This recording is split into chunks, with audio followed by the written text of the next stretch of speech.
हरे कृष्णा। राधे राधे। आप सभी का स्वागत है मेरे YouTube चैनल किस्से किरदारों के में। और आज की वीडियो पुत्रदा एकादशी की व्रत कथा पर आधारित है। तो आइए इस कथा को शुरू करते हैं। श्री कृष्ण के चरणों में अर्जुन ने प्रणाम कर श्रद्धा पूर्वक प्रार्थना की, हे मधुसूदन, अब आप पौष माह के शुक्ल पक्ष की एकादशी के महात्म को बताने की कृपा करें। इस एकादशी का क्या नाम है, इसका क्या विधान है, इस दिन किस देवता का पूजन किया जाता है? कृपा कर मेरे इन सभी प्रश्नों का विस्तार सहित उत्तर दें। अर्जुन के प्रश्न पर श्री कृष्ण ने कहा, हे अर्जुन, पौष मास की शुक्ल पक्ष की एकादशी का नाम पुत्रदा है। इसका पूजन पूर्व में बताई गई विधि अनुसार ही करना चाहिए। इस उपवास में भगवान श्री हरि की पूजा करनी चाहिए। संसार में पुत्रदा एकादशी उपवास के समान अन्य दूसरा व्रत नहीं है। इसके पुण्य से प्राणी तपस्वी, विद्वान और धनवान बनता है। इस एकादशी से संबंधित जो कथा प्रचलित है उसे मैं तुम्हें सुनाता हूँ। श्रद्धा पूर्वक श्रवण करो। प्राचीन समय में भद्रावती नगरी में सुकेतुमान नाम का एक राजा राज्य करता था। उसके कोई संतान नहीं थी। उसकी पत्नी का नाम शैव्या था। उस पुत्रहीन राजा के मन में इस बात की बड़ी चिंता थी कि उसके बाद उसे और उसके पूर्वजों को कौन पिंडदान देगा। उसके पितर भी व्यथित हो पिंड लेते थे कि सुकेतुमान के बाद हमें कौन पिंड देगा। इधर राजा भी बंधु बांधव, राज्य, हाथी, घोड़ा आदि से संतुष्ट नहीं था। उसका एकमात्र कारण पुत्रहीन होना था। बिना पुत्र के पितरों और देवताओं से उऋण नहीं हो सकते। इस तरह राजा रात दिन इसी चिंता में घुला करता था। इस चिंता के कारण एक दिन वह इतना दुखी हो गया कि उसके मन में अपने शरीर को त्याग देने की इच्छा उत्पन्न हो गई। किंतु वह सोचने लगा कि आत्महत्या करना तो महापाप है। अतः उसने इस विचार को मन से निकाल दिया। एक दिन इन्हीं विचारों में डूबा हुआ वह घोड़े पर सवार होकर वन को चल दिया। घोड़े पर सवार राजा वन, पक्षियों और वृक्षों को देखने लगा। उसने वन में देखा कि मृग, बाघ, सिंह, बंदर आदि विचरण कर रहे हैं। हाथी शिशुओं और हथिनियों के बीच में विचर रहा है। उस वन में राजा ने देखा कि कहीं तो सियार कर्कश शब्द निकाल रहे हैं और कहीं मोर अपने परिवार के साथ नाच रहे हैं। वन के दृश्यों को देखकर राजा और ज्यादा दुखी हो गया कि उसके पुत्र क्यों नहीं हैं। इसी सोच विचार में दोपहर हो गई। वह सोचने लगा कि मैंने अनेक यज्ञ किए हैं और ब्राह्मणों को स्वादिष्ट भोजन कराया है, किंतु फिर भी मुझे यह दुख क्यों मिल रहा है?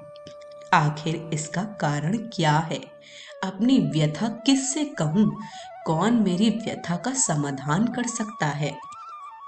अपने विचारों में खोए राजा को प्यास लगी। वह पानी की तलाश में आगे बढ़ा। कुछ दूर जाने पर उसे एक सरोवर मिला। उस सरोवर में कमल पुष्प खिले हुए थे। सारस, हंस, घड़ियाल आदि जल क्रीड़ा में मग्न थे।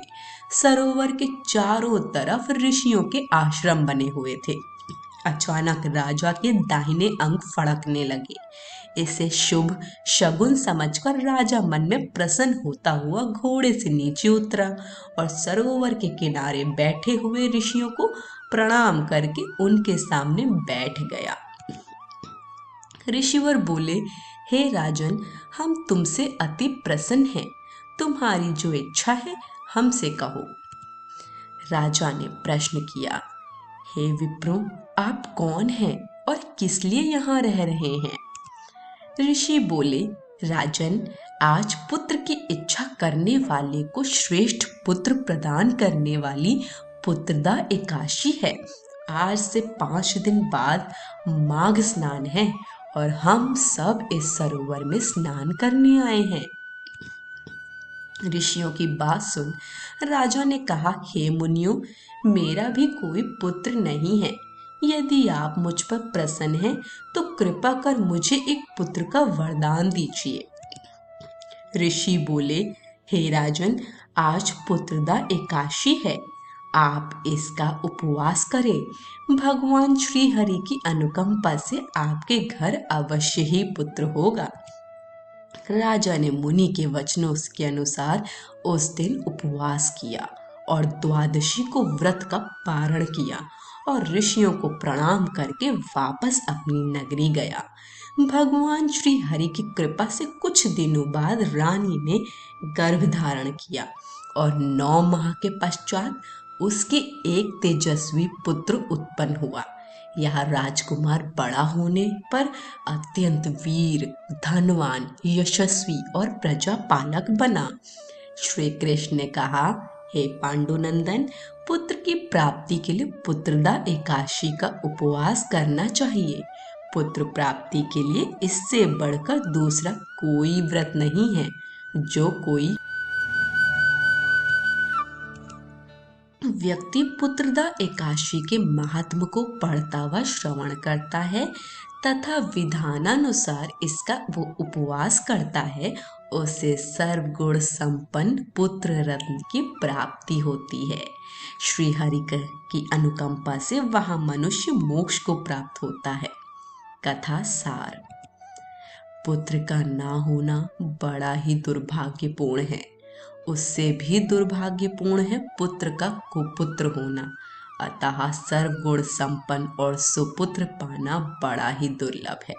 ऐसा पुत्र उन्हें ही प्राप्त होता है जिन्हें साधु जनों का आशीर्वाद प्राप्त हो तथा जिनके मन में भगवान की भक्ति हो। इस कलयुग में सुयोग्य पुत्र प्राप्ति का श्रेष्ठ साधन पुत्रदा एकादशी का व्रत ही है। आज की कथा यहीं समाप्त होती है। कथा पसंद आई हो तो कमेंट बॉक्स में हमें अपना फीडबैक ज़रूर दीजिएगा। वीडियो को लाइक शेयर करें और चैनल को सब्सक्राइब करें। सभी को हरे कृष्ण, राधे राधे।